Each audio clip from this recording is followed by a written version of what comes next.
Okay, good morning everyone, and thank you for joining us today for our full year results presentation. I'll start with a quick update on our 2025 performance and how Aviva will deliver today and for the future before Charlotte takes you through the results. Then we'll open for questions. So let me begin with the key messages. Aviva has delivered another outstanding set of results in 2025, extending our multi-year track record of delivery. We have achieved our 2026 targets a full year early and have now raised our ambitions.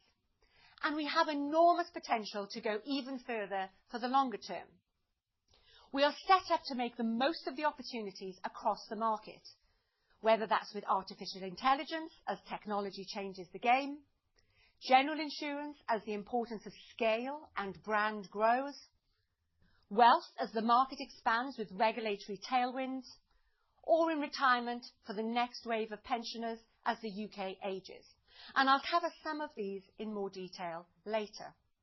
So let's get into the numbers, which include the 6-month contribution from Direct Line. As you can see, it's been a great year. Operating profit rose 25%. IFRS return on equity increased, and cash and capital generation are growing. We now have over 25 million customers and an opportunity to serve even more of their needs, with over 7 million of those customers being multi-product holders. Operating EPS growth is well into the double digits. And today we are announcing a final dividend of 26.2 pence per share, up 10% year on year. And we are resuming the share buyback, now at a higher level of £350 million. Every business contributed to these results. In general insurance, premiums are up 18%. We are now approaching the sub-94 combined ratio ambition, and we are already achieving this in our UK business. In wealth, we are extending our number one position with over £230 billion of assets. And we are growing with record net flows of almost £11 billion. In protection, we have improved margins and are nearing completion of the AIG protection integration programme. In health, we have grown in-force premiums by double digits with a low 90s combined ratio. And in retirement, we have written £4.6 billion of bulk annuities at attractive returns, supported by real asset origination in Aviva Investors. Turning now to targets. As I've said, today's results mean that we have already delivered our 2026 targets. This is a fantastic achievement, and I'm really proud of Aviva's performance. So I want to thank the whole Aviva team for their hard work. In November, we set new 3-year targets across operating EPS, IFRS return on equity, and cash remittances.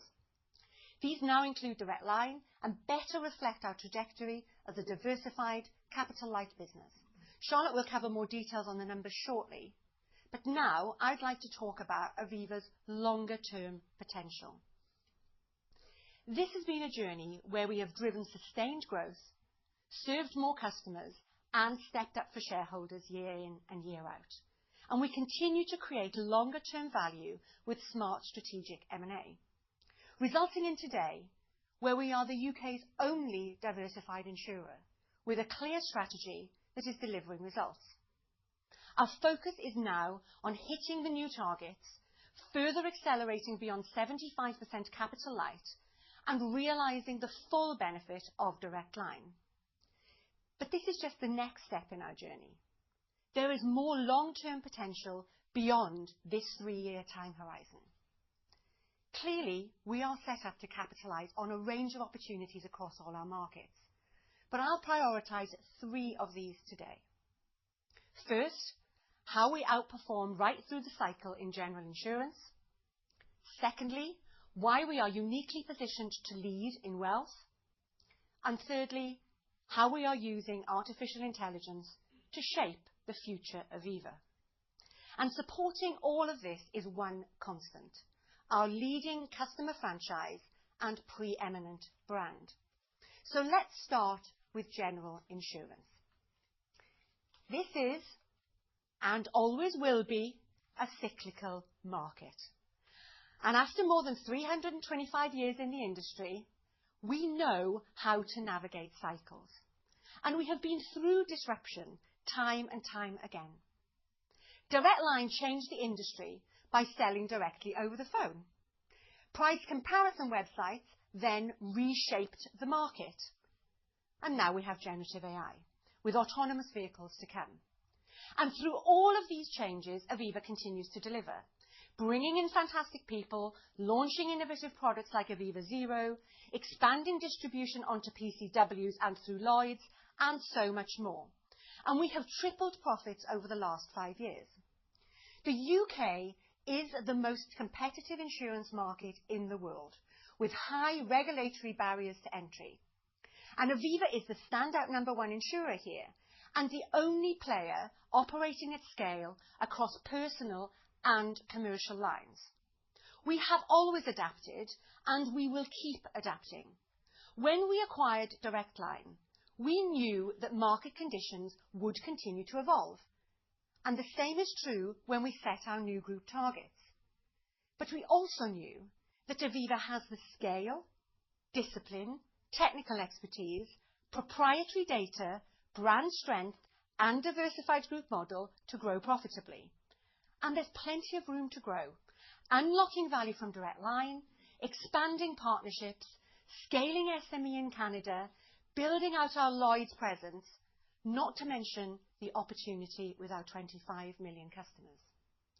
The market will keep changing, and that's exactly why we invest in innovation. We are ahead on EVs, telematics, automation, and AI, and we'll stay ahead. So our portfolio is built to deliver performance for years and decades to come. Looking first at personal lines in the UK.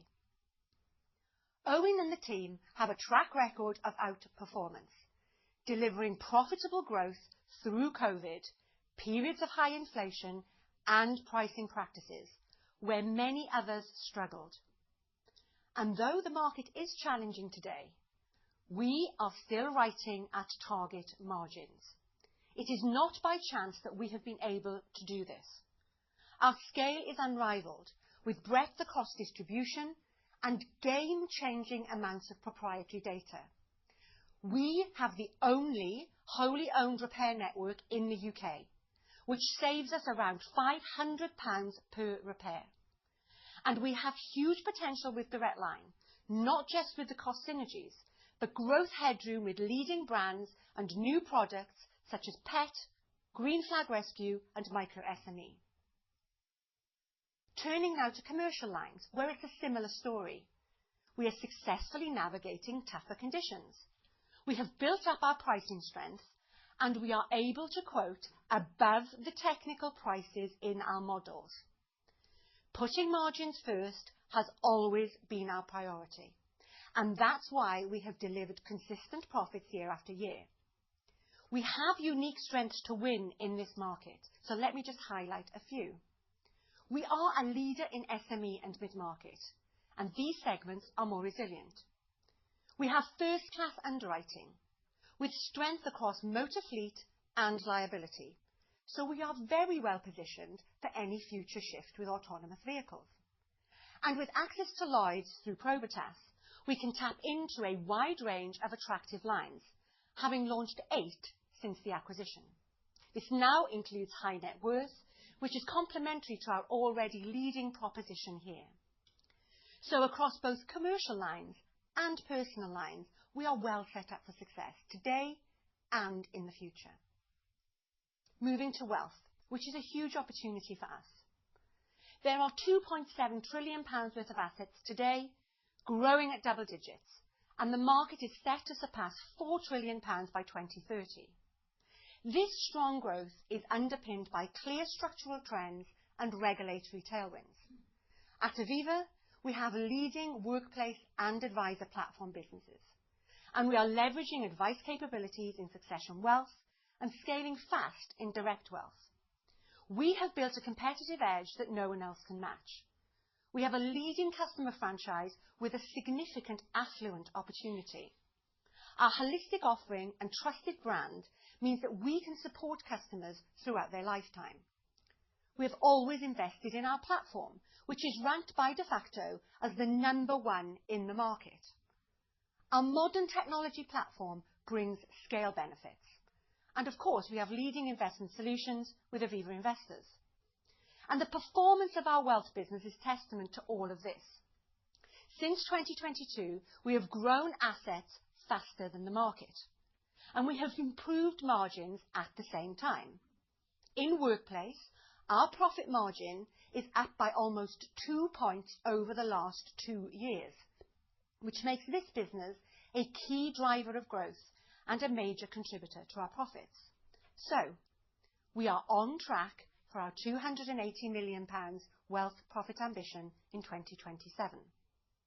And the importance of wealth within our portfolio is growing. It is fast approaching 10% of our group earnings, further increasing our share of attractive fee-based income. But the longer opportunity here is even more exciting. Take workplace. It is a highly attractive market, which has grown fourfold over the past decade. And with the constant flow of employer and employee contributions, it is expected to triple over the next decade. This growth is not only strong, but it is also very resilient. Aviva has an incredible track record here, and we're accelerating. The business is a genuine growth engine, with 1,500 scheme wins over the last 3 years and a near 100% retention.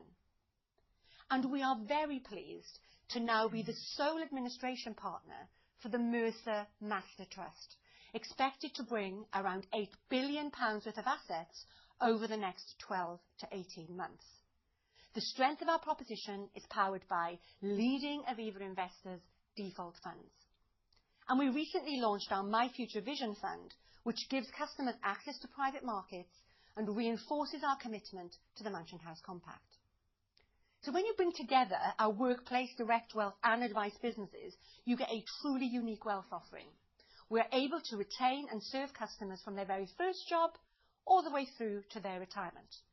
And we are tapping into 4.5 million affluent customers who hold more than £1 trillion worth of assets. We're also leveraging technology and innovation to deliver advice and guidance at scale. Targeted support is a huge opportunity for us. This is a new service that sits between guidance and full financial advice, and it will allow us to offer easy-to-access support to so many more people. Our first journeys here will focus on how people save for their pensions, launching around the middle of this year. And there's still so much more to share on the wealth business, so we will do a deeper dive at the next In Focus session, which will be in Q4 this year. Finally, turning to artificial intelligence. So we know that this is going to be transformational, and here at Aviva, we have a greater opportunity than most. For any opportunity that you have seen in the media, and there's been quite a few recently, there are key enablers that you actually need to drive the value. It is not enough to just have the technology. You need access to millions of customers, the ability to deploy and reuse at scale, capacity to invest, and most importantly, proprietary customer and claims data. Aviva has all of these in spades, and our diversified model is more resilient for any disruption. This technology isn't new to us either. We have been using traditional AI capabilities for over a decade now. In fact, over 98% of retail business in UK personal lines is priced with machine learning. And we have been training over 150 machine learning models in claims with our own data for years. Generative AI and agentic are just the next steps on this journey. And because of our targeted investments in technology and talent, we already have many of the AI-ready foundations in place, so we are well positioned for this shift. We have built an in-house platform to deliver use cases at speed, and we are already seeing tangible benefits. We have halved the time taken to review each case in medical underwriting, And we have also reduced call wrap times by 20% for customer service agents in direct wealth, which we're now rolling out more broadly in IW&R. All of our colleagues have access to AI tools, and we continue to enhance and streamline all of our data. We are proud of what we've achieved so far, but we are aiming much higher and always balancing ambition with pragmatism. Our focus now is on prioritising progressively bigger end-to-end opportunities where AI can transform areas like customer engagement and distribution, underwriting and claims, right through to back office operations. This is the kind of change that will shape Aviva's future. And some of this is closer than you think. So let me give you an example in UK general insurance claims. We have already saved nearly £100 million through our claims transformation, and Agentic has the potential to unlock much more. Over the next few months, we will be testing an AI-enabled claims agent built in-house and launching later this year. This will enable us to handle simple claims from start to finish without human support. And the best part is that this is voice-enabled. Most claims begin on the phone, so this will be transformative for customers, delivering faster, clearer, and more consistent outcomes. And finally, I'm delighted to announce our partnership with OpenAI, which is a really important step for us. Combining OpenAI's cutting-edge capabilities with our expertise and data will help us to deliver powerful AI solutions for our customers and our colleagues. So there's a lot more to come, and we'll share more with you at our half-year results in August. Now, I'll finish with what brings all of this together, Aviva's powerful, unique model. We have diversification and growth advantage, with market-leading positions and a majority capital-light portfolio. We have a customer advantage with almost 22 million UK customers and a leading brand. We have a scale, technology and data advantage, including the opportunity that AI brings. All of this gives us real confidence for the future over the next 3 years and well beyond. And with that, I'm going to hand over to Charlotte, who's going to take you through the results in more detail. Thanks, Amanda, and good morning, everyone. It's great to be here for another full year results presentation. 2025 was a strong year for Aviva, once again, as we continued our growth momentum. Operating profit was up 25% to £2.2 billion, which translated to an EPS of 56p and a return on equity of 17.5%. Cash remittances were up 4% to £2.1 billion, and this excludes the funding for Direct Line, which is reported separately. Solvency of 180% is at the top end of our working range, supported by £2.3 billion of own funds generation, or OFG, the solvency measure of operating performance. In November, we said we were on track to meet our 2026 group targets a year early, and I'm pleased to confirm that we have achieved that. We exceeded our £2 billion operating profit target before the contribution from Direct Line. The group total of £2.2 billion is in line with November's guidance, and we comfortably achieved our OFG target a year early and are ahead of schedule on our cash remittance target. This demonstrates the grip we have on performance management to actively manage through the cycle and outperform peers. So given our excellent progress, we set new and ambitious 3-year targets in November, reflecting the shape of our group today and our plans for the next 3 years. These targets allow better comparability with peers, align with our capital management framework, and support our plans to grow in capital-light businesses. These targets are ambitious and achievable. They take into account the outlook for each business, including good visibility of where we are in the cycle. So we're targeting an 11% operating EPS CAGR from 2025 through to 2028. This reflects the operating earnings growth and share count reduction from regular and sustainable capital returns. So our 2025 EPS of 56 pence is ahead of the 55 pence baseline that we set in November, as the last few weeks of the year saw more benign weather than expected. Now, we're not assuming this favourable weather repeats, so the 11% target is from the 55 pence baseline and builds to around 75 pence by 2028. We're really confident in our plans to drive progressive earnings across the group, and combined with share buybacks, we're well placed to achieve this and our other group targets. So I'll now unpack the group results in a bit more detail, starting with general insurance, which was 56% of business unit operating profit.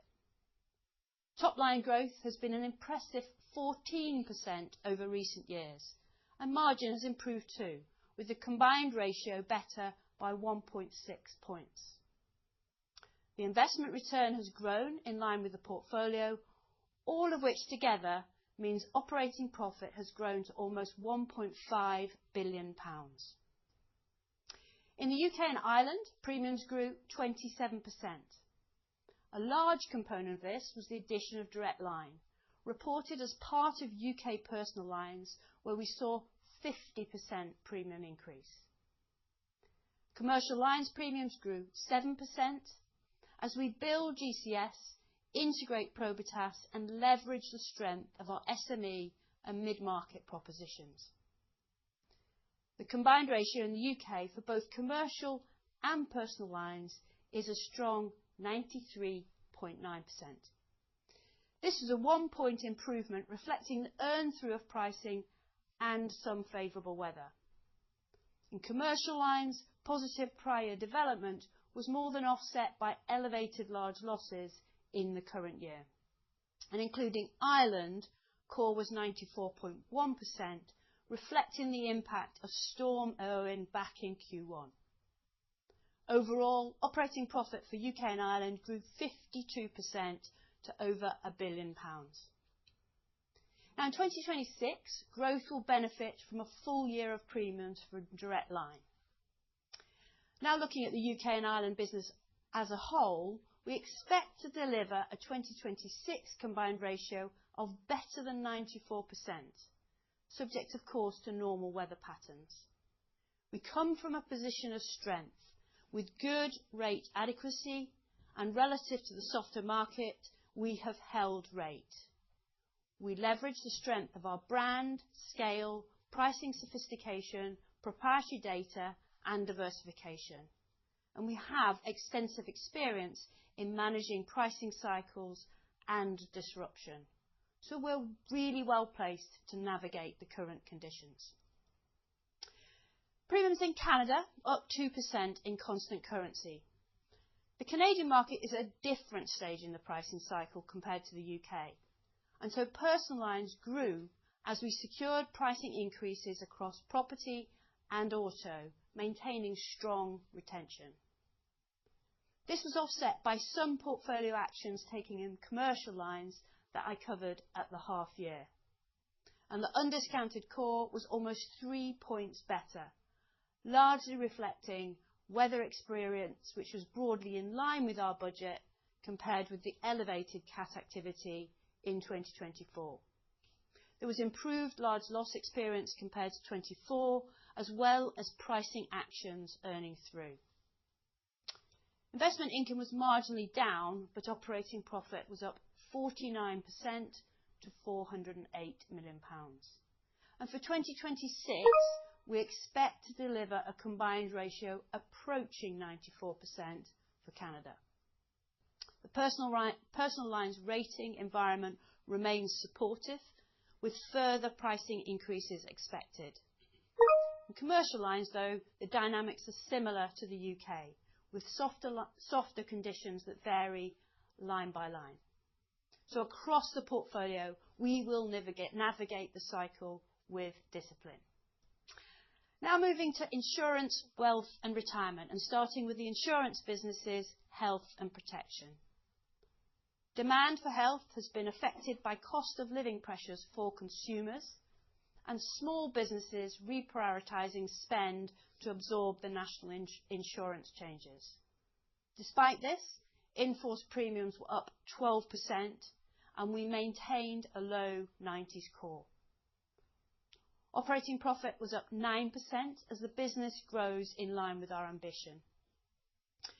Now, as expected and in line with the first 9 months, protection sales were lower following the consolidation of AIG and Aviva propositions back in August 2024. Margins have improved by 90 basis points as we reprice the business, and all of this is in line with our integration plans. Operating profit was up 97% as we had some adverse assumption changes back in 2024, and in 2025 we recognised a one-time integration benefit following the legal transfer of business acquired from AIG. Now moving to wealth.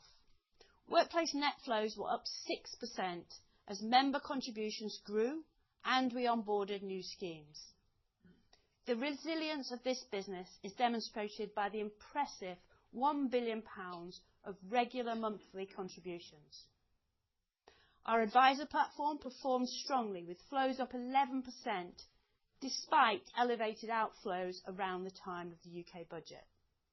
And in our direct business, the customer base grew by almost a third to over 100,000.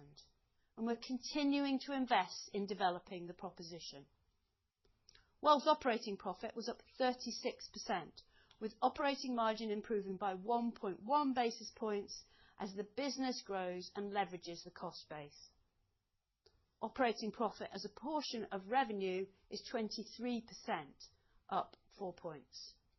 And as Amanda mentioned, we are on track to meet our near-term ambitions. And beyond that, the opportunity is even more exciting for the group's long-term growth. We have a strong brand, proposition and scale from which to build. So we anticipate further improvements in operating margin and profit progression. In retirement, we wrote a more typical £4.6 billion of BPA following an elevated 2024. Importantly, Aviva investors originated £3.5 billion of real assets to support the business. Now, this is an increasingly competitive market, and our team has continued to trade well and with discipline. We achieved a mid-teens IRR, well above our low teens guidance, and the business has been written at relatively low strain. Individual annuity sales were up 19% to £1.6 billion, our highest level since 2015 pension reforms, supported by a new product launch. Operating profit was 5% lower as higher releases from the contractual service margin were offset by a lower investment result. And we expect to remain active this year in retirement and will be disciplined in the competitive environment. Now turning to costs and efficiency. The ratios are broadly stable despite the temporary uplift effects from acquisitions and new partnerships. Across the group, we continue to invest in exciting growth and productivity initiatives, including the use of AI and in automation. And we expect this investment to drive efficiencies in each of our businesses. It will improve operating leverage and unlock significant long-term value from our extensive customer base and proprietary data. Now, the application of our consistent capital allocation framework is a critical part of what we do to optimise our diversified group.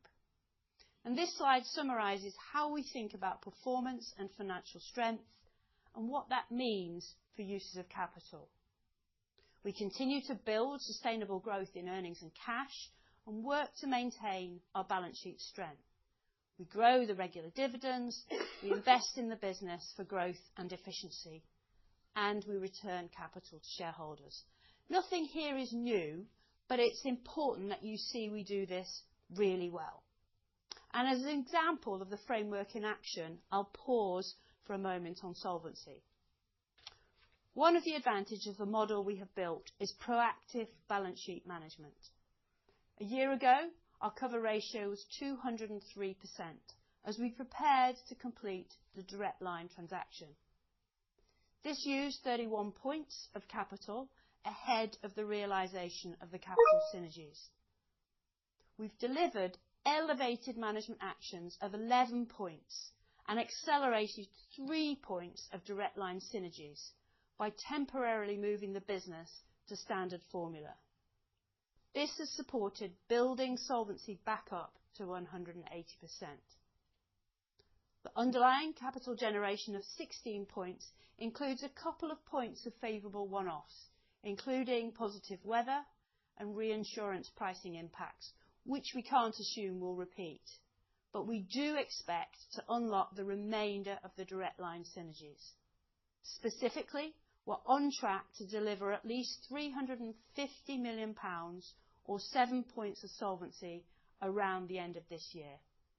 And looking forward, we expect a progressive build of operating capital generation of around 20 points in 2027. This assumes normal levels of management actions of around 200 points. And depending on whether these impact own funds or SCR or both, this translates to between 2 and 4 points of solvency. This level of capital generation will continue to grow and provides headroom in excess of the annual dividend and regular buyback. Now moving to a few words on Direct Line. The integration continues to progress well and at speed. We have successfully implemented our pricing models into Direct Line with an improvement in written cores in the fourth quarter. We've made excellent progress on the Direct Line branded PCW sales, doubling the number of policies in Q3 and almost doubling them again in Q4. We've transferred £2.9 billion of assets to Aviva investors, with more to come. And we've made good progress rationalising 2 office locations and 3 motor repair sites. We're progressing on removing duplicate roles and have an incredibly strong leadership team in place with a proven track record. All of this is enabling us to deliver material financial benefits. So in November, you'll remember we uplifted our cost savings ambition to £225 million and confirmed Direct Line's own cost programme of £100 million had been achieved. We have delivered the first £50 million of cost savings in the second half of 2025. This will fully earn through in 2026 and contributed around £10 million to operating profit in 2025. We expect to deliver the remaining £175 million of savings fairly evenly over the next 3 years. And we're also investing around £50 million to unlock claims cost benefits of at least £50 million each year. And all the work on the acquisition balance sheet has now been completed. Now I'll briefly cover the delivery of our commitments on dividends. Today we've announced the final dividend of 26.2 pence, giving a total dividend of 39.3 pence, a 10% increase on 2024. This includes the regular dividend growth plus the 5% uplift we promised following the acquisition of Direct Line. We've also resumed the buyback, launching a new £350 million programme, increased to reflect the higher share count. And as we go forward, our consistent dividend policy of mid-single-digit increases in the cash cost of the dividends builds from this higher point. And combined with the resumption of the regular buyback, this will deliver a higher progressive DPS development. So to summarise, 2025 was another great year for Aviva, and the outlook for 26 and beyond is positive. Our diversified business model and the addition of Direct Line leaves us well placed to continue our track record of growth and earnings momentum. We will continue to invest in data, customer engagement and operating efficiency, ensuring we keep winning in an ever-changing world. And of course, we will maintain a firm grip on performance management across the group. All of this gives us great confidence in delivering the ambitious targets we've set and the future beyond that time frame. And with that, hand back to Amanda. Okay, thanks, Charlotte. So before we move to Q&A, let me conclude with the key points. We have real momentum, and we are building on it every single year. 2025 extends our track record of strong, profitable growth. We have already delivered another set of targets, and we are driving towards the raised ambitions that we have set for our next chapter. Aviva is in a stronger position than ever. And this isn't just a strong position for the next few years. Aviva is uniquely placed for longer-term success. Here is why. We are the UK's national champion and the only diversified insurer. We are accelerating capital light and unlocking higher returns. We have an outstanding customer franchise of more than 25 million customers globally. We are the UK's most trusted insurance brand. We have proprietary data at scale, driving better pricing, better risk selection, and better customer outcomes. And all of this fuels our superior returns for shareholders, with strong and sustainable earnings growth, an attractive dividend, and regular share buyback. So these strengths and many more give me deep confidence that we will unlock the full potential of Aviva in the years ahead. So thank you for listening. Let's move to your questions.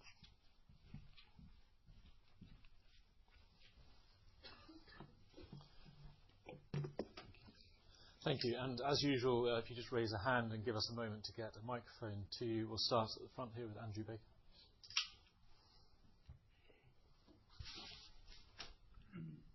Hi, I'm Andrew Baker, Goldman Sachs. Thank you for taking my questions. First one, I guess, on your 26 combined ratio guidance.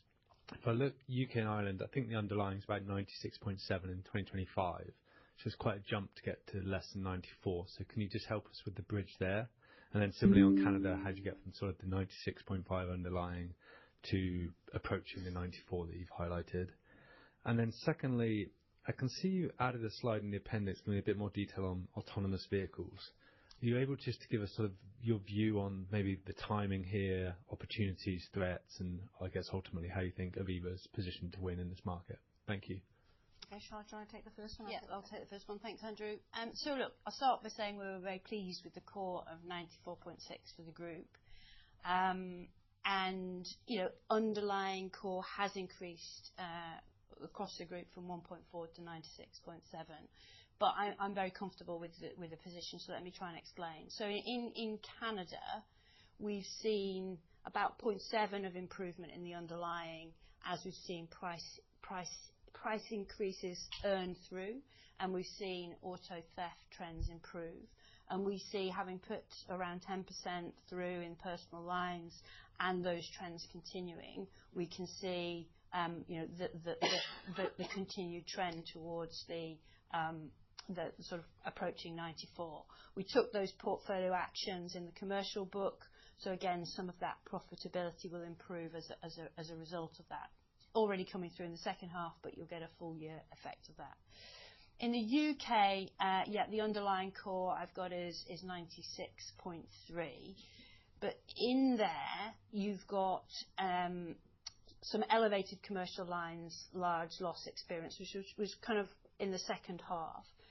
So just as I won't assume weather is better than long-term averages, and I don't assume prior year development coming through, I also assume that large losses will be at a kind of regular loss loading. And when you look at the nature of the large losses, they were idiosyncratic in nature, so they were good underwriting decisions, just a bit of bad luck. So again, I wouldn't assume they repeat. Now, they were about 1.7 points higher than the long-term averages or the loadings that we set. So if I take that off the 96.3, you can see that's already quite a lot of an improvement. Then I've got Direct Line coming in the second half. It's still not at the performance level we would want it to be, so it's got a negative impact in the second half. But as we see that earning through and we see more of the cost synergies come through, then again that will drive a lot of the improvement. So we have the plans and we've got the good line of sight to the guidance we've given. On autonomous vehicles, so yeah, we did put the slides in the deck because we sort of thought that there might be one or two questions on it. There's obviously been a lot of media activity on this in the last couple of weeks.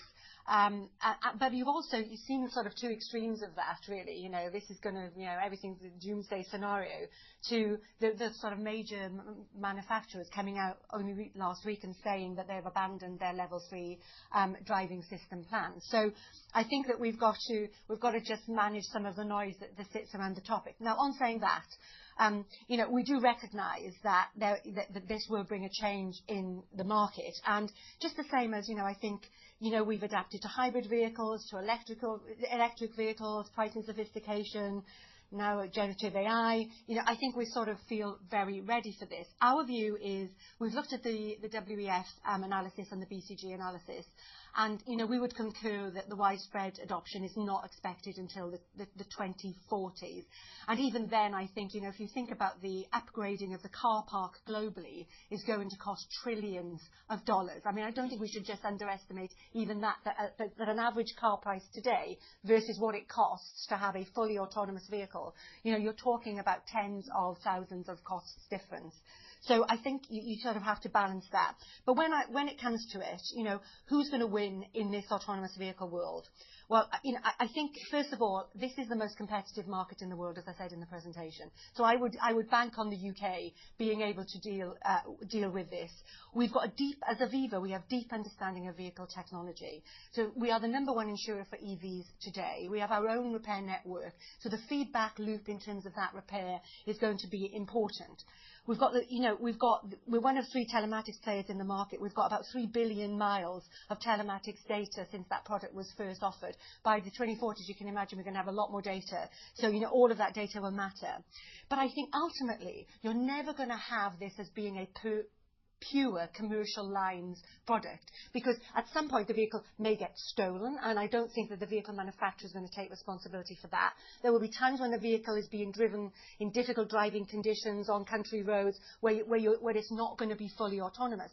And so what you're going to need is this balance between personal lines and commercial lines, and I would put Aviva out there to be able to deal with that as probably the only player in the UK today that actually can.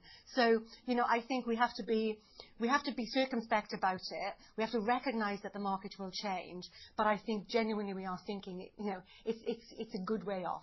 But we thought we'd put the slide in because we thought, you may be interested. If we come to Farouk.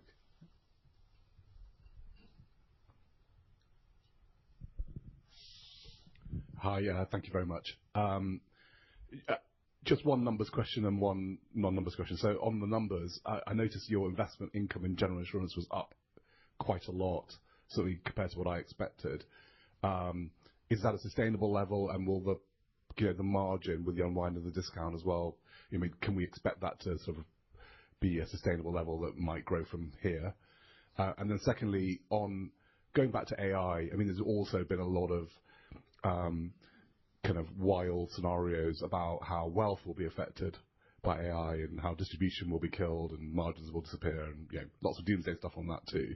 So what are your thoughts on wealth, particularly around targeted advice and how you could use Gen AI to your advantage? Thank you. Okay. Yeah, so I think nothing particularly to call out on the investment income. It is obviously affected by having the direct line portfolio, but the rates that we were earning is pretty consistent. So LTR as a percentage of average assets aligned to the prior at 4.2. So nothing untoward or nothing particularly to call out in the investment income. So no. Okay.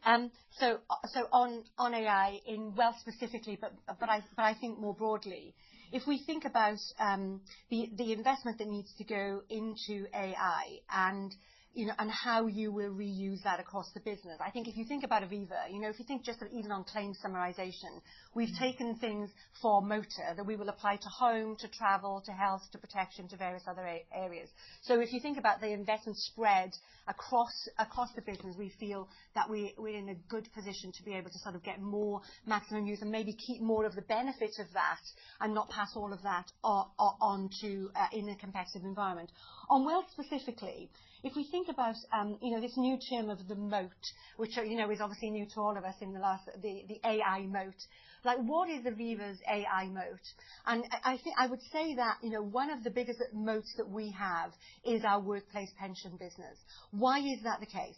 Because it is basically connected to employer, employee, and provider, and effectively with 4.5 million workplace pension customers, with the data that we have on those customers, we know what they are saving, and the ability for us to be able to use AI and all the other data that we may have on them from things like motor, home, and everything else, to be able to provide a more personalised proposition via targeted support or simplified advice, or going right through to sort of, the full fat advice.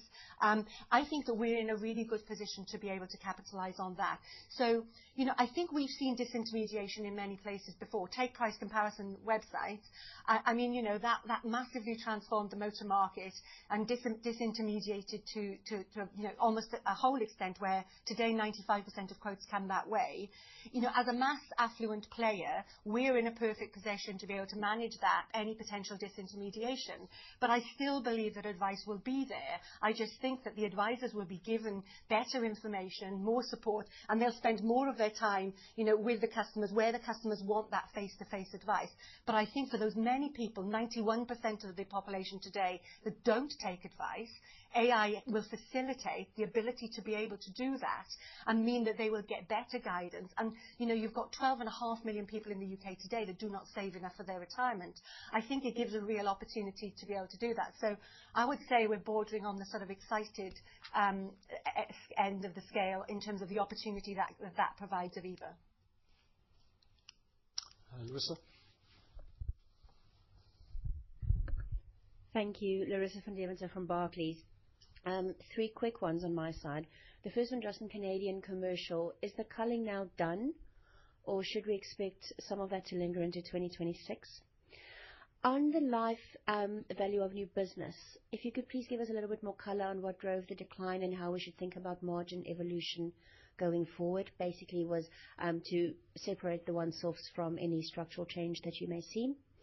And the last one on workplace. You've been very positive on this for some time. What needs to happen for you to meet your targets? And do you see, and specifically on that, how do you see margin or potential margin compression in that space? Thank you. Okay, so I'll pick up 1 and 3 and then hand over to Charlotte on the margins bit of 3. So on the Canadian portfolio remediation, yes, that is largely done. And I think if we think about Canada, we really see a big opportunity there to improve the performance of the Canadian business. I think there's a number of areas, a push out in terms of SME, a move more from Ontario, or move as well as into Quebec. We're not largely represented in Quebec today. We've got big partnerships with Loblaw and RBC, which we will be capitalising on. And so I think the Canadian business has made some really strong improvements that they will continue to build on over the coming period. And that's why Charlotte was able to give the guidance that she wanted to there. On the life VNB, Charlotte, and then hand back on workplace. Yeah, so I suppose there's a couple of things. In general, there's an element coming down because of the retirement levels, the BPA volumes being less. Then we've got a slightly strange effect coming through in wealth in the 4th quarter, and that's allowing for some assumption changes which kind of are relevant for the whole year, but they come through in the 4th quarter. There's a little bit on retirement margin and a little bit on wealth. But I would encourage you on wealth to always look at the flows and the operating margin and how we're improving the operating leverage there, and therefore the opportunities on the profitability. The VNB metric isn't that applicable, but we give it so that you can see the overall IWR level. I mean, on workplace, so what gives me the confidence here? Well, I think the progress that has been made. You've only got to look at the progress towards the 280 million ambition, and that is primarily driven by the contribution from the advisor platform and the workplace business. So workplace AUM is at 19% to 153 billion. So strong new business and growing member contributions. net flows of 7 billion, so that's 6% of AUM.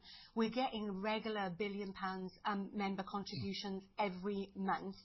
We talked about the new scheme wins, the win rate of 75%, which I think is pretty impressive.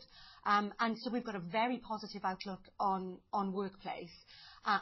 We announced the new deal this morning with the Mercer transfer. That's 8 billion being transferred in over the next 12 to 18 months. So I think the team are they're doing exceptionally well here. On the margin, Charlotte, do you just want to comment on workplace margins? Sorry, yes. On workplace margins, we have shown the improvement in the operating margin. So if I look at it at the overall wealth level, it's gone from about 7 to 8.1. If I look at workplace, which is not then so much diluted by some of the investment that we're spending, it's improved from about 10.7 to 11.5. So all the pressure that you constantly always expect at the revenue margin level, which continues to be there, we're compensating by the scale that we have, the operating leverage that drives, and that keeps going forward. And so we also gave you a stat on sort of the expense margin as well, which is sort of like the inverse of a cost-income ratio. And again, that's showing an improvement to 25% now. For the whole wealth business. So I think, we've got to keep on it. We've got to make sure that we're protecting as much of the revenue margin as we can.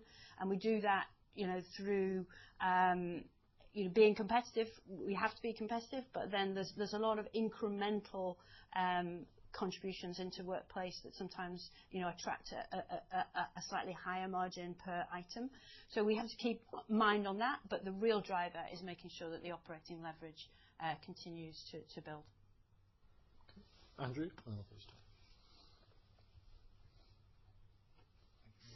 Hello, it's Andrew Crean at Autonomous. Could you talk a little bit about Direct Line's premiums and your retentions there? Is that working out the way you planned as you renew business? Secondly, I noticed the CSM, the value net flow is negative to the tune of about 2%. Is that something which you think will continue in the long term, i.e. that your releases will be more than your expected return and new business?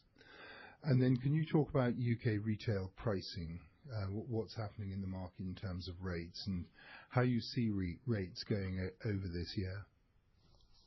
Okay. Shall I pick out? Do the pricing first, and I'll come back to yours. Yeah. So we're not going to break down the individual brands, Andrew, in terms of like policy count or retentions, because we don't do that for Quote Me Happy, for Aviva Zero and everything else. But what I would say is that I think we are incredibly pleased with the Direct Line deal. Actually, one of the real strengths in the Direct Line portfolio is the retention and their ability to retain. And we were with some of the teams earlier this week where the marketing team particularly were commenting on the strength of the talent within the team around retention. So we feel very good that the team is set up to do that.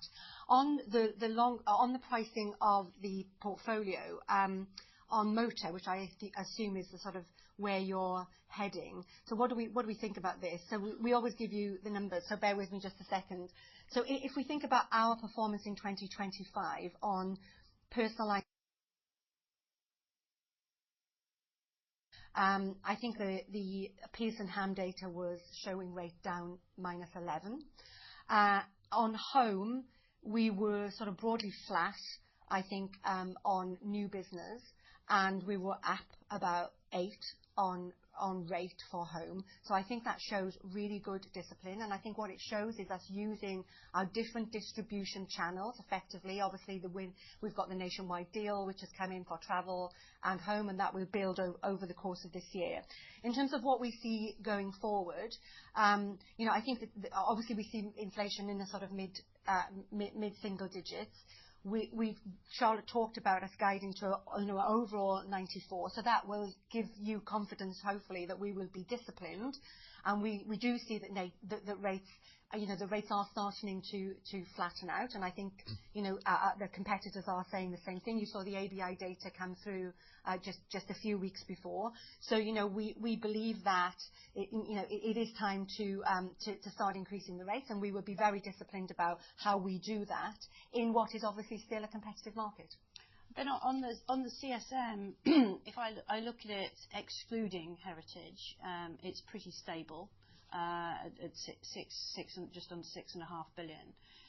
Obviously, with a lower volume of BPAs, you've got a smaller amount of that new business CSM going in. Then my interest accretion, that's a little bit higher because we had the higher opening CSM and, because of the business written back in 2024, and that was written at higher rates than the portfolio average. So that's kind of driving that. Then experience variances were broadly neutral, whereas the previous year they'd been a bit positive. And assumption changes are relatively minimal across the both.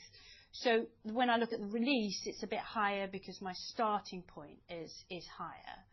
Now, if I, put heritage back in there, because that's got no new business and is only coming out, then there's a bit, the reduction is down to 7.7 from the 7.768, so it's pretty marginal. When I look at the percentage, the release is 10.3%. Again, that's slightly higher than the previous year, which was 10.1%. But that sort of level is expected to repeat. But again, it will depend a little bit on mix and volumes of new business written. But I think, it's always important to remember this is the capital intense part of the portfolio, and it's throwing off cash that we're investing in wealth and health, and obviously protection is within the CSM. But it's stable to level, and obviously will be impacted by how much annuity business we write in every year. But again, it's only part of the picture for IWR. Go to Dom. Dom Imani, BNP Paribas. 3 questions, if that's all right. Just one clarification on the Mercer flow piece. If I've understood that correctly, is that just straight 8 billion to the flows, sort of over and above what you would get normally? Maybe if you could just expand on that. That sounds very helpful. Second question, just to come back on the investment income. I think opening yields presumably are lower than 12 months ago. Could you just speak to whether firstly, whether that's actually right for your portfolio, but also whether that's a headwind to investment income across the different business lines, and/or discounting, and/or whether there's anything you could do to offset that? And then the third question, just on the capital generation. So OCG underlying, much stronger than I was expecting, with in particular the SCR growth is interesting because I think it was ever so slightly negative in the second half, as in a release. Is that the reinsurance change that you referred to, Charlotte? I wonder if you might just expand on why the SCR dynamic within the OCG is so benign. So I'll answer the first one, which is a very straightforward yes. and then I'll leave Charlotte to answer the 2 difficult ones. Right. So look, so just repeat your OCG question again. It's obviously strong underlying and strong management actions. So the SCR, which underlying 36 million headwind in the full year, I think it's about 20 million better than it was in the half year, which implies an underlying release of SCR, but a small one. I did this maths on the tube, so I might have got it wrong. But I assume that the reinsurance piece that you spoke to earlier is an SCR release in the underlying. That's correct. Just wondering how big that is, whether there's anything else explaining the very good print there.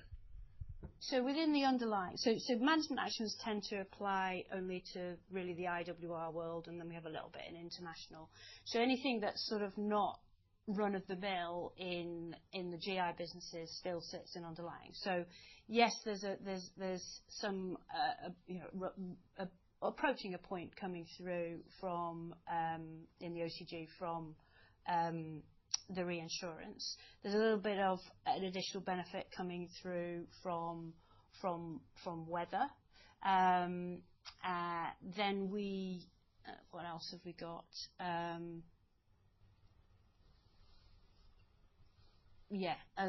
That's the main thing. Then obviously we've got the 3 points coming through from Direct Line, moving that to standard formula in the short term. We talk about in the IWR side, we talk about moving the credit model, getting an improvement on the way we model credit risk. That's predominantly a benefit in IWR, but there actually is a little bit of a benefit coming across the other areas as well. So that's also impacting the SCR as well. Sorry, if I just clarify Just a second. Sorry, just to clarify, the Direct Line model change, that's going through the underlying, not through the other. Yeah, that's right. Oh, okay, understood. Yeah. Thank you. That's very clear. And then what was your question? Your other question was on investment income again. I mean, there's really not a particular headwind. It's a very consistent portfolio. We've got the bigger size and scale because the book is bigger. Then we've added Direct Line. The mix of assets is similar. We've moved the assets across to Direct Line. That's a helpful thing from an investment income perspective, as well as fees for Aviva investors. And then again, nothing much. There's a bit of a mix point, I suppose, and overall it's a little bit helpful for discounting, but nothing really major to call out. Mandeep. Good morning, Mandeep Jagpal, RBC Capital Markets. 2 questions for me, please, both on life. Firstly, given the fixed income market conditions, how have you invested your annuity premiums you received in 2025 versus your target allocation? And does the current allocation create an opportunity for more management actions or margin enhancement in the future? And then on the retirement IFRS earnings in the appendix on slide 56, looks like experience variances, the line there was quite negative for both operating profit and CSM. Could you provide some colour on what drove that negative line? Is there anything to call out here in terms of changing trends in longevity or mortality in the UK post the COVID period? Right. So the first question was on the mix of assets supporting the retirement business. I mean, in general, we've continued to keep a low reliance on corporate bonds in the low spread environment. So that's meant that we've largely written at a relatively low capital spread. And when I look at the mix between liquids and illiquids, it's still kind of around the target mix that we have, which is a little over 50% in the illiquids. So we've kind of achieved that. The 3.5 billion of real assets gathered by AI have contributed to that. Obviously, that would be more than 50%.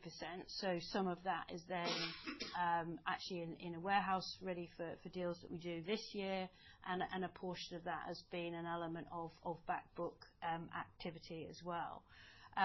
So that's roughly the mix there, and we constantly look at what rebalancing we can do for the back book.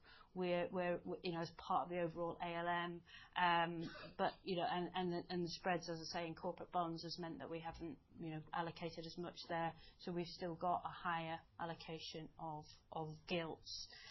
On your second question, which was retirement IFRS 17,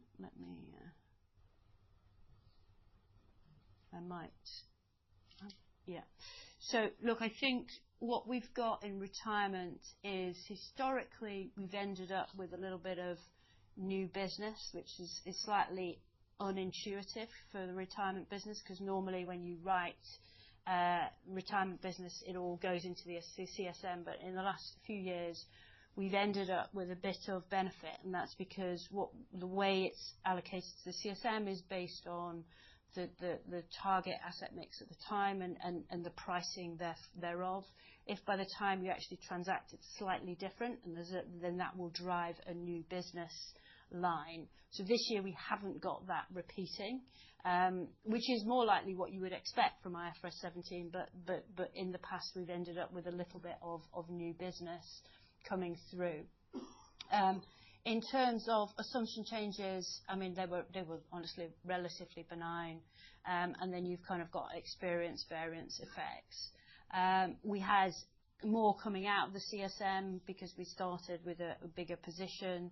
And then the investment return was a little bit lower, and that is because we use a one-year rate to derive the expected return, and we saw a slightly bigger discount unwind than that from the higher opening CSM. So, you know, I mean, there's a few mixed pieces going up and down, but overall, you know, that is a function of IFRS 17. Tom? Oh, longevity. What was your question on longevity? Has there been any changes, any trends? So on longevity, what I would say there is we have moved to the latest tables. We have reflected essentially CMI 24. Moving from CMI 23 to 24 hasn't led to a big release or anything. We continue to apply a zero weighting to 22 and 23, and that's instead of that we apply a sort of temporary uplift for the mortality rates in the post-pandemic drivers. So things like the COVID and the NHS pressures. As we kind of look forward, we retain and we assume that will run off over a 10-year period, but we keep that under review. We then retain our long-term improvement rate, so we assume that continues to improve. So longevity still continues to improve, but the tapers sort of once people are in the 85 plus age bracket. We generally have greater mortality improvements than we see in the general population. That's a function of our portfolio. And so, we are assuming greater mortality improvements than the population more generally.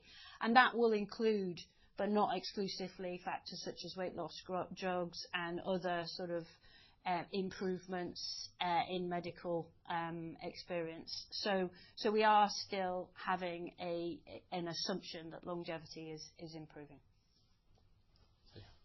Tom. Hi, good morning. Thomas Bateman from Mediobanca. Just a question on wealth. It's a bit of a fluffy question, but obviously the 280 million guidance for I think it's 2027 is really good in wealth. Quite a big jump from where we are. Could you just break us down? I think it's investment spend, but there's quite a big jump there. Is it just that? And more generally, when you talk about wealth, it always seems so fantastic. Like the win rate is really good. So how are you tracking versus that longer term 500 million guidance? I think it was 2030 or something.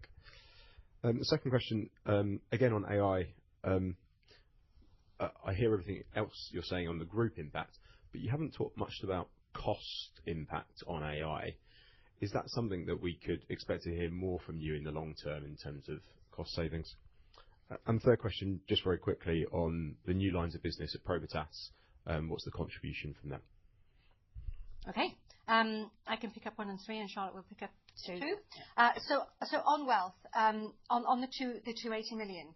So I think if we sort of go back to the In Focus session that Doug did, I don't know, was it 2 years ago now, we talked then about the fact that getting to the 280 million would be primarily driven by the 2 big lines of business, which is the workplace business and the advisor platform, and that we would be investing in the direct wealth over the course. The biggest investment was in 2024.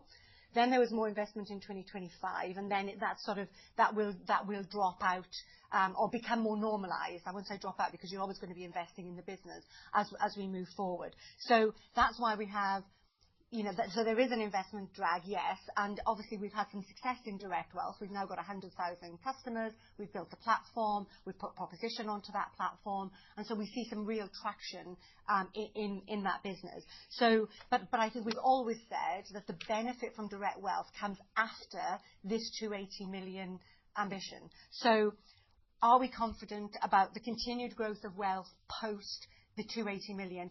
Absolutely, because we can see that the workplace engine continues to grow. I mean, I feel like I'm sort of boring you to death on this, but it is quite important. Like, workplace contributions are today, that market is 760 billion. It will be 1.3 trillion by 2030, and I'm going to make a number up. It's like 2 trillion by 2035 or something like that, and I'm looking to the team to nod to say that that is the right number.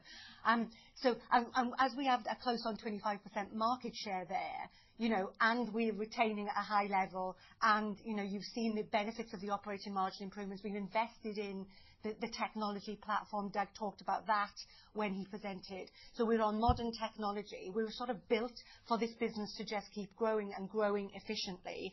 And then you've got some of the tailwinds coming from the regulatory environment. So, yeah, I'm super positive because it's a growing market. We're really good at it. We've got the sort of AI opportunity and 4.5 million current members, and we're winning schemes like the Mercer scheme. So, I feel very good about that.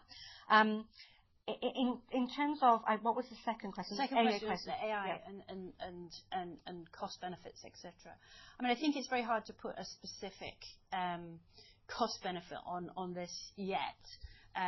Obviously, when we are thinking about it and what's already embedded in our numbers. So I think on one of my slides, I talked about, as an annual BAU spending on growth, efficiency and customer change initiatives, we have about 450 million. That's embedded in the business plans for the markets and the functions, and it's separate to, the INR spend that we have and regulatory driven stuff. But it's a wide range of investment in our business, and that's a recurring amount that's been going on for a number of years. And as part of the planning cycle, we work through how we're going to spend that money, and some of the projects are multi-year. But you've heard us talk about things like the development of the app, the single source of the customer data, the work on direct wealth. That is all. Some of it is automation, some of it is AI. You've heard us talk about claims summarization, which takes call hold time down by 50%. You've heard us talk about the large language models that we're developing that enables protection underwriting to be done with automated reading of many doctors' notes. So all of that is driving productivity, and each time we spend money on those initiatives, there's a business case that's put forward that has benefits, and that's how we allocate all of the change money across the group. So this is no different. And so to the extent that we've got those activities in flight and they're driving benefits to the business, they are part of the improvements that will drive us to those EPS targets. That's real, and that's built into all our numbers. As we start talking about some of the more advanced things that are still at an early stage, such as the Gen AI agents or agentic agents, and where they will drive benefit, they're probably benefits beyond the planned time horizon, so they're not so incorporated in the targets that we have. But they are partly funded, and as the business cases build, we will start to think through how much of that annual budget is allocated in that direction. So I think it's very dynamic. But what I'm trying to say is, yes, where it's real and tangible and we can put our arms around it, it's both funded and it's included in the benefits that are in the numbers that you can see. Where it's more early stage and it's likely to leave benefits longer term, then it's outside of the target range. But people have talked around 15 to 20% of savings, and you can sort of begin to imagine how that might come. Now, some of that will be in the work we do with outsources, because a lot of the work that we have with outsources is the real mechanical stuff that we would look to automate and drive savings there. So, some of it will come in the way we deal with those third parties as well. So it's a multiple range of things. What I'm trying to do is give you assurance that it's normal course for us to be investing, have business cases, reflect those in the numbers, and deliver. And on Probitas, so obviously we are benefiting from the greater access to markets with the 8 lines of business. So, illustratively for 2025, we wrote about £73 million worth of new business that neither Probitas on their own or Aviva's GCS would have written without previously. So I think we are showing progress. But here I would say again, it's about discipline in the current market environment. We've got those lines of business. We're not just going to write for the sake of top line. We will write profitable business. Go to Nazir and then Fahad.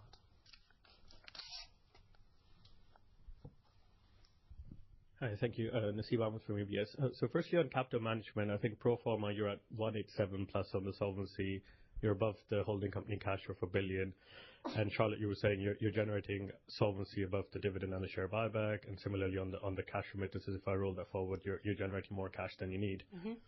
What is the binding constraint on distributable cash? Is it leverage where you're kind of around 30%?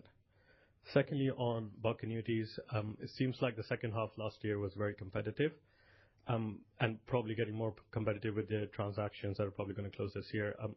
Why are you still in this market, given your focus on capital light? And then thirdly, on PYD, first half versus second half, seems like you've done some reserve strengthening in the second half, both in Canada and UK. If you can talk a little bit about that. Okay, I'll let Charlotte do 1, I'll do 2, and she can do 3. Yeah, so look, I think,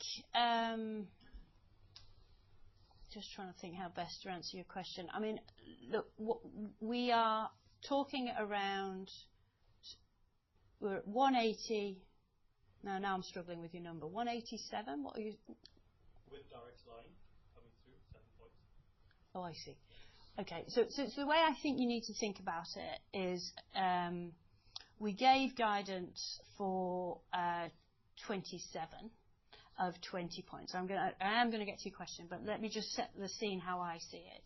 So for 2027, I'm giving guidance of 20 points, and that comes from the sort of 12 that we've had in the past, which is kind of like the 1 a month of regular underlying OCG, plus about 3 points coming from Direct Line. So we had about 1.5 points. This is just the regular performance of Direct Line. So we had about 1.5 points in the latter part of the second half of the year. So if I take the 12 plus the 3 that's coming from Direct Line, then I think of the business improvements. I'm getting to an underlying of about 17 points. And management actions are on a recurring basis will be about 3. That gets me to the 20. So that's kind of 27. That's looking beyond when the Direct Line synergy benefits come through. So at that point, dividends will probably be about 14 points, and buybacks is about 4. So 20 versus 18 gives me the couple of points of headroom. 26 is a complicated year, because you've kind of got, a higher SCR going into the year. I would definitely expect that the underlying generation will continue to improve, but we will be focusing hugely on getting the 7 points of synergies coming out of Direct Line, and then that will then drive the SCR down. But obviously, all the time there's new business growth which is driving the SCR up. So each year, the same number of points is leading.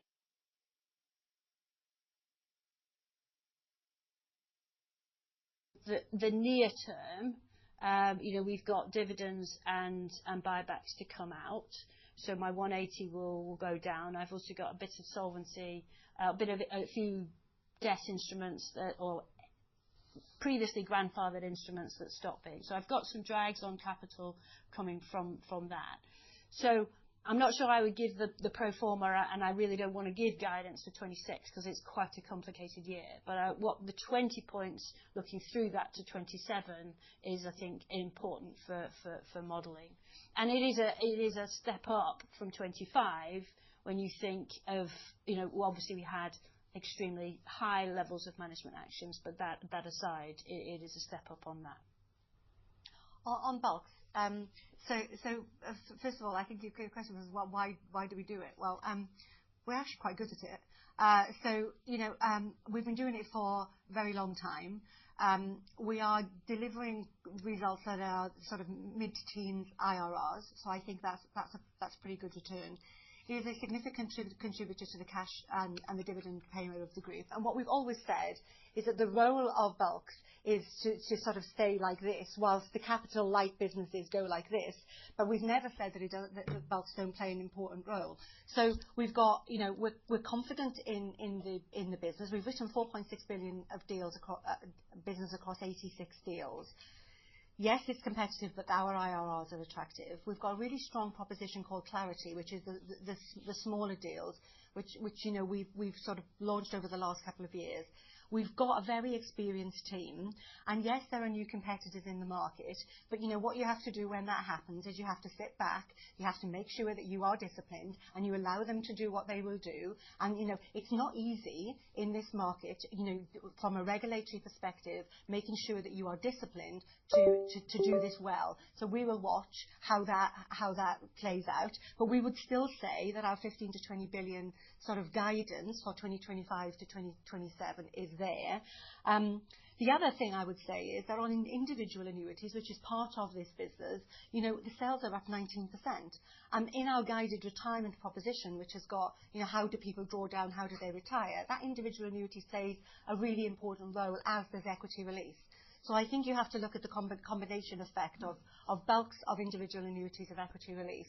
And I think that, yes, it will be competitive, and we will maintain discipline. I've said that about every line of business, and I think that that's going to be the way that we will play this. We've got a scale position today, and we will make sure that we manage this business for profit. And that's mine and Charlotte's role, and the team are all completely aligned with that.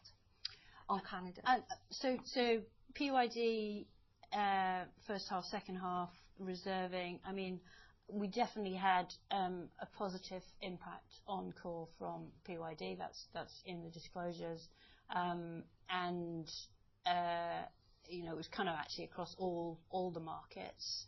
I'm not going to go into the detail of reserving, but we had some larger losses, as I talked about before.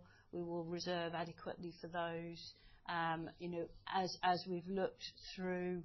Again, best estimate reserving across the place, but there have been some areas that we've strengthened reserves here and there, but nothing major to call out. I'm aware others are reporting this morning, so we'll take one last question from William Hawkins at the back, and then we'll take the other questions offline afterwards.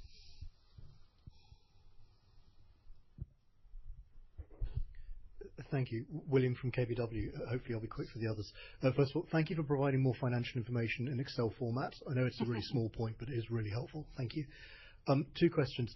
It feels like ancient history, but can you just go back to the life insurance stress test and just tell us, did you learn anything that you thought was commercially helpful for your business or your understanding of the market?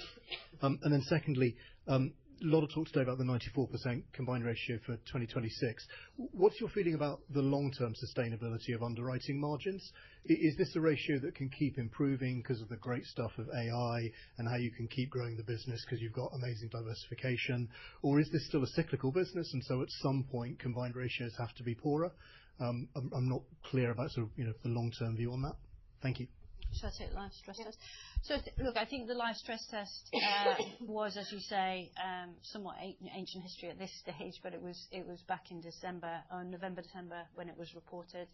I think it did, provided some helpful reassurance that the sector is well capitalised and can deal with reasonably severe stresses.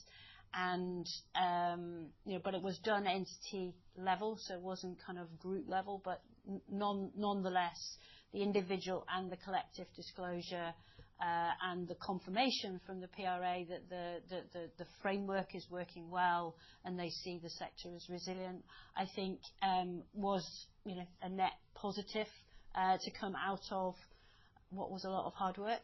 But I don't think anything specific, and partly because, more specific than that, partly because we do a lot of stress and scenario tests. Anyway, we work through that, and for us, it is important how the group behaves overall. So neutral to helpful, I suppose. And on the 94 core, so I think we have to congratulate the UK team for getting to 93.9 in a very sort of competitive and dynamic environment. You asked, is insurance going to be still cyclical? My bet on this, having done 35 years, is I think it probably is going to continue to be cyclical. I think the winners that come out of that cyclicality, if that's the right word, are those that are constantly looking at the cost and looking at the innovation within the business, making sure that you have pricing discipline, that you're able to sort of flex according to the market. The investment in AI and machine learning, that we know that makes a massive difference to our ability to be able to price in a sophisticated way. But in a competitive environment, you're always going to be giving some of that back because your competitors, it's a bit like an arms race. You will invest in something, you will have a fraud tool, or what you're not getting rid of that fraudster. What you're doing is pushing that fraudster somewhere else. They'll keep trying, you have to keep going. So I would say in the UK market, particularly as, I think the most competitive market, I would say that, we will be aiming for that 94, which we've said, I think, for the last 4-5 years. Weather aside, that's where we're aiming. Obviously, we will constantly be looking to improve all of the time, but you also have to recognise cyclicality and the competitive nature of the market. But I think we are set up to win because of our scale, because of our supply chain, and because of all of the data that we have and the sophistication that we have within the business. And on that, I'm conscious that you have other places that you might need to get to. So just want to thank you very much for your questions. Obviously, we're around if there are any follow-up questions. Apologies that we couldn't get to absolutely everybody. But and we have the brunch next Friday. We have the brunch next Friday with Charlotte, which I'm sure you will deeply enjoy, and you'll be able to ask her all the very detailed questions on appendices and everything else. So thank you very much.